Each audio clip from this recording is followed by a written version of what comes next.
treating me badly, but he'd noticed the tension.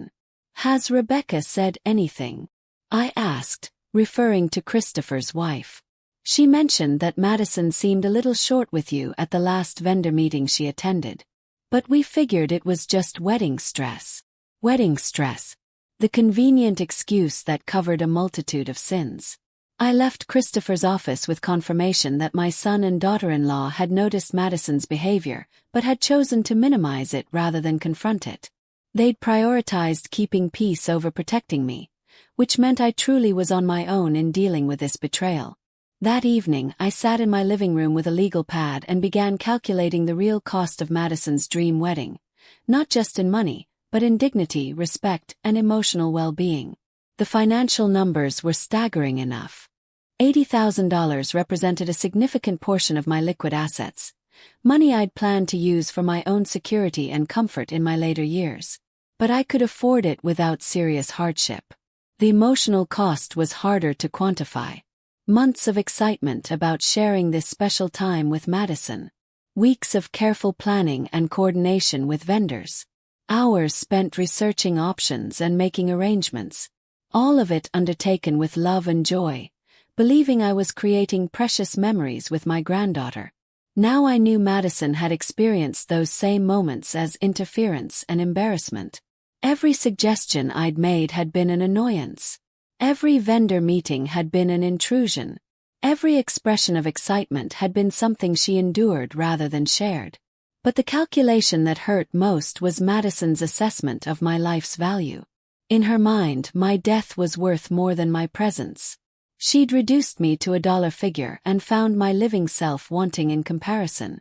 The hurt was almost overwhelming, but underneath it lay something stronger. Resolve. Madison thought she understood me, thought she had me figured out as a soft-hearted grandmother who could be manipulated through affection and gratitude. She'd gambled that my love for her would override any self-respect or business sense I might have. She was about to learn that she'd miscalculated badly. I picked up the phone and called Marcus Stone, the attorney who'd handled William's estate and had been my legal counsel during my restaurant years. "Marcus, I need to discuss some contract cancellations. Can you see me first thing tomorrow morning?" "Of course, Evelyn. Is everything all right?" "Everything is about to be much clearer than it's been in a long time." Marcus Stone's law office hadn't changed much in the years since William's death.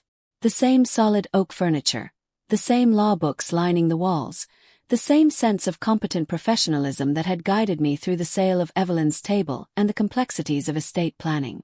"Evelyn, you look troubled," Marcus said as I settled into the familiar chair across from his desk. "What can I help you with?"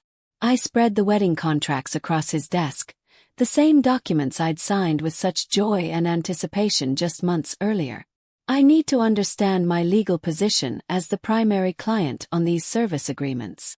Marcus began examining the contracts with the methodical attention that had made him one of Springfield's most respected attorneys. As he read, I found myself studying his face for reactions, trying to gauge whether my situation was as clear-cut as I hoped. "These are all signed with you as the contracting party," he said after several minutes. "Not as a guarantor or financial backer, but as the actual client purchasing services. What's prompted this review? I've learned some disturbing things about how the intended beneficiary of these services actually feels about my involvement in the planning process. I'm considering cancellation." Marcus's eyebrows rose slightly.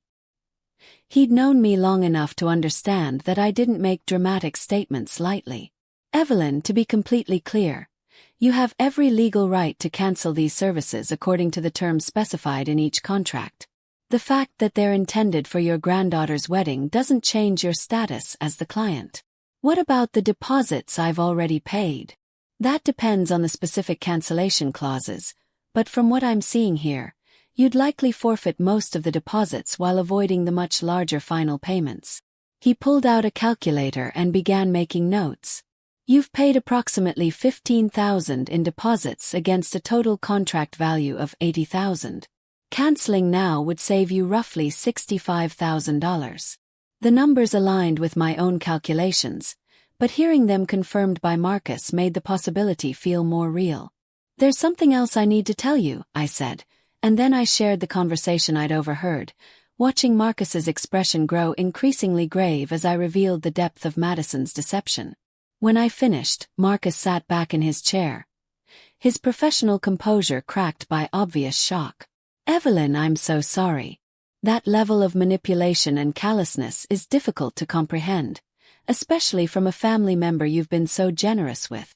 The question is whether my emotional response should override sound business judgment. This isn't just emotional response, Marcus said firmly. This is a business relationship gone bad. You've discovered that one party, in this case Madison, has fundamentally misrepresented their appreciation for your services and has been actively working against your interests while accepting your financial support. He leaned forward, his tone taking on the authoritative quality I remembered from our business dealings years ago. In any commercial context, you would terminate this relationship immediately. The fact that it involves family makes it more painful, but it doesn't change the fundamental business principle. You don't continue investing in people who don't respect you. What about the social and family ramifications? Those are real considerations, but they're separate from your legal rights. You can cancel these contracts for any reason or no reason at all. Whether you choose to exercise that right depends on factors beyond my legal expertise. Marcus paused, then asked the question I'd been dreading. Have you considered what this will mean for your relationship with Madison? And with Christopher and Rebecca? I'd been thinking about little else since overhearing Madison's phone conversation. The family fallout would be severe, potentially permanent. But I'd reached a conclusion that surprised even me. Marcus, I'm 68 years old. I've spent the last 3 years rebuilding my life after William's death, learning to be independent, learning to value my own dignity and well-being. The question isn't whether I can afford to cancel these contracts. It's whether I can afford not to. Meaning that if I continue funding someone who wishes I was dead, who calculates the value of my inheritance while accepting my generosity, who dismisses my business experience while depending on my financial support, what does that say about how I value myself? Marcus nodded slowly. I understand your position, and legally it's unassailable. If you decide to proceed with cancellations, I can prepare the necessary notices and ensure they're properly documented. What's the timeline for something like this? Most of these contracts have 30-day cancellation clauses. Since the wedding is 3 weeks away, you're within the window for most services. I'd recommend acting quickly if you're going to do it. Waiting much longer could affect your legal standing with some vendors. 3 weeks. In Madison's ideal world, I'd be dead by then anyway. So the timing seemed almost poetic. Marcus, prepare the cancellation notices. I'll let you know by tomorrow whether to send them. Driving home, I felt something I hadn't experienced in months. Clarity. The hurt and betrayal were still there, but they were balanced now by a sense of purpose I hadn't felt since my restaurant days. Madison had made several critical errors in her campaign of manipulation. She'd underestimated my business acumen, misunderstood the nature of the contracts I'd signed, and most importantly, misjudged my character. She'd assumed that love equated to weakness, that generosity meant I'd accept disrespect, that age had made me vulnerable to exploitation. All of those assumptions were about to be tested. That afternoon, I called Patricia Davis at the bank to discuss the financial implications of the cancellation. Evelyn, you're talking about forfeiting $15,000 in deposits. That's not nothing, even for someone in your financial position. Patricia, you've been handling my accounts for over a decade. In your professional opinion, what would $15,000 in lost deposits represent as a percentage of my total assets? Less than 2% of your liquid assets. Financially speaking, it would be noticeable but not harmful. And if I invested that $65,000 I'd save in cancellation fees, what kind of return could I expect? Patricia paused, clearly intriguing by the analytical approach I was taking to what most people would consider an emotional decision. Conservatively, you could expect 4 to 6% annually. That's roughly $3,000 per year in additional income. $3,000 per year. Money that would compound over time rather than being spent on someone who saw my death as financially advantageous. The business case for cancellation was becoming stronger with every conversation. Patricia, there's something else. I want to review my estate planning documents. Specifically, I want to understand what changes I can make to my will and beneficiary designations. Of course. Are you considering modifications? I'm considering significant modifications. Can you arrange for me to meet with the estate planning attorney you work with? I'll set up a meeting for this week. Evelyn, can I ask what's prompted all of this financial planning activity? I've received some new information about how certain potential beneficiaries view their inheritance prospects. I need to make sure my assets go to people who will appreciate them. After hanging up, I sat in my kitchen looking at the same vendor invoices I'd been reviewing when Madison's conversation shattered my world.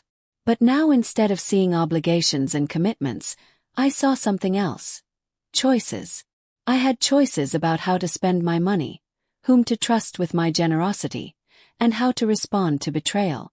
For months, I'd felt locked into Madison's vision of her perfect wedding, believing that my role was simply to fund her dreams and smile gratefully when she occasionally acknowledged my contribution. But I wasn't trapped. I wasn't powerless. I wasn't just a checkbook with grandmother attached. I was Evelyn Harper, a woman who'd built a successful business from nothing, who'd navigated the complexities of entrepreneurship for 20 years, who'd survived widowhood and rebuilt her life on her own terms. I'd let sentiment and family loyalty cloud my judgment, but I hadn't lost my ability to make hard decisions when necessary. Madison wanted to plan her own wedding without my interference. She could do exactly that, with her own money. She wanted my inheritance more than my presence. She could wait for it like everyone else, assuming she was still included when the time came. She thought I was too naive about business to protect my own interests. She was about to get a master class in contract law and vendor relations. That evening, I did something I hadn't done since the early days of Evelyn's table. I made a list of pros and cons for a major business decision. Pros of cancellation *. Immediate savings of $65,000. Self-respect and dignity preserved. Clear message about acceptable behavior. Resources available for personal enjoyment. No further funding of someone who wishes me dead. Cons of cancellation *. Loss of $15,000 in deposits.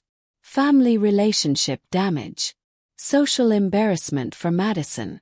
Disappointment of other family members. Potential for permanent estrangement.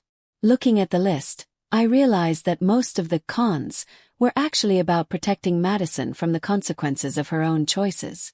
The relationship damage was her doing, not mine. The social embarrassment would result from her behavior being exposed, not from any action I was taking. The family disappointment would come from learning the truth about Madison's character. The only real cost to me was the forfeited deposits, $15,000 to escape a situation where I was being systematically disrespected while funding someone who calculated the benefits of my death. $15,000 to reclaim my dignity. It was the best bargain I'd been offered in years. The morning of my decision dawned bright and clear, as if the universe was offering perfect weather for what would either be the most empowering or most destructive choice of my later life. I dressed carefully in my best business suit, the navy blue one I'd worn to important meetings during my restaurant years. If I was going to end my granddaughter's dream wedding, I would do it with the same professionalism I'd brought to every significant business decision. Marcus Stone had prepared all the cancellation notices, each one precisely worded to comply with the specific terms of every vendor contract. They sat in neat manila envelopes on my kitchen table, waiting for my final decision. 15 letters that would save me $65,000 and cost me a relationship with a granddaughter I'd loved more than my own life. But was it really costing me a relationship, or was it simply acknowledging that the relationship I thought I had never actually existed? I made coffee and sat at my kitchen table, surrounded by the evidence of Madison's manipulation. The guest list with my friends removed. The vendor contracts signed in my name but excluding me from decisions. The invoice after invoice for services I was paying for but apparently had no right to influence. and echoing through it